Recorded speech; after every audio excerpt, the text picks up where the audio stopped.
Trump is trying to make it clear, hey, I'm going to come after you. And this is his retribution agenda, right? These are just petty things that, where he's got like a bee in his bonnet about people who told the truth about him. And so he's going to go get them and have them investigated by DOJ. Like, this is the authoritarian stuff. Sarah, another event that occurred today was the announcement that two people are going to be investigated, people that I think you know, Miles Taylor and Chris Krebs. Tell us about that, how the announcement came about, and your analysis of it. Yeah, so this is one of those really, truly insane things where Donald Trump was holding a meeting in the Oval Office. Gretchen Whitmer, the Democratic governor from Michigan, was there.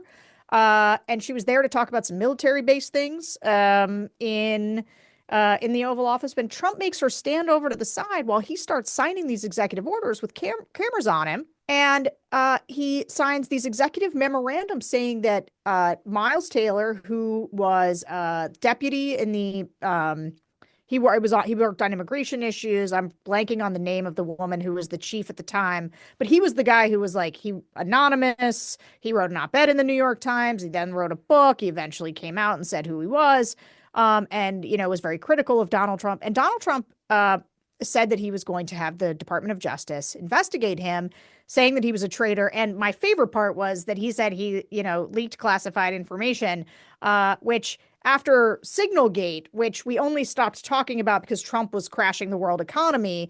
I'm not sure that Trump's, the most credible person, especially since he keeps a lot of, national secrets in his bathroom at Mar-a-Lago.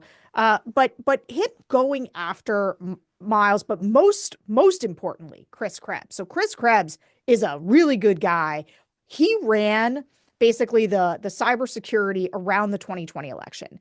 And his grave sin that Trump is signing executive memoranda about, saying he needs to be investigated. His great sin is that he said the 2020 election was good, was legit, was everything was done well, above board, there was no fraud, and Trump lost.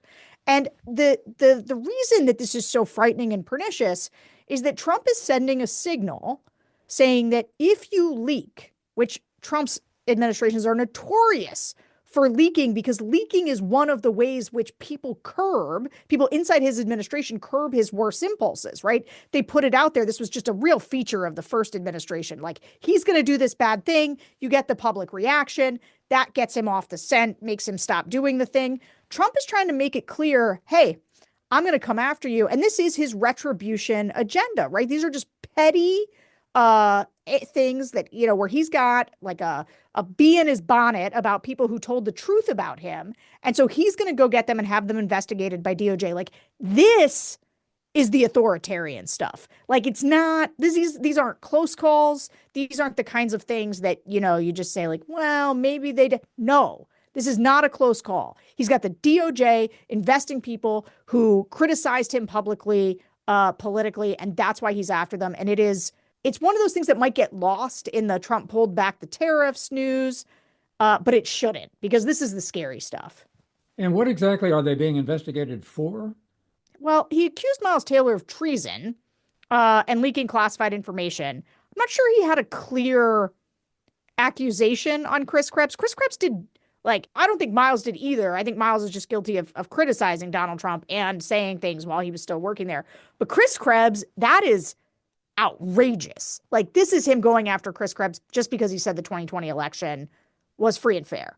And so he's going to have them, investigate it. What they're going to do is they're going to go through all their taxes. Like, they're going to just make their lives miserable for no reason to send a message that anybody who speaks out against Trump could face the same fate. We're going to be back next week, and be sure to check that one out. John Michaels with Madeline Brand talking about a vigilante nation, the subversion of American democracy. That's next week. Have a good night. Thanks a lot for being with us.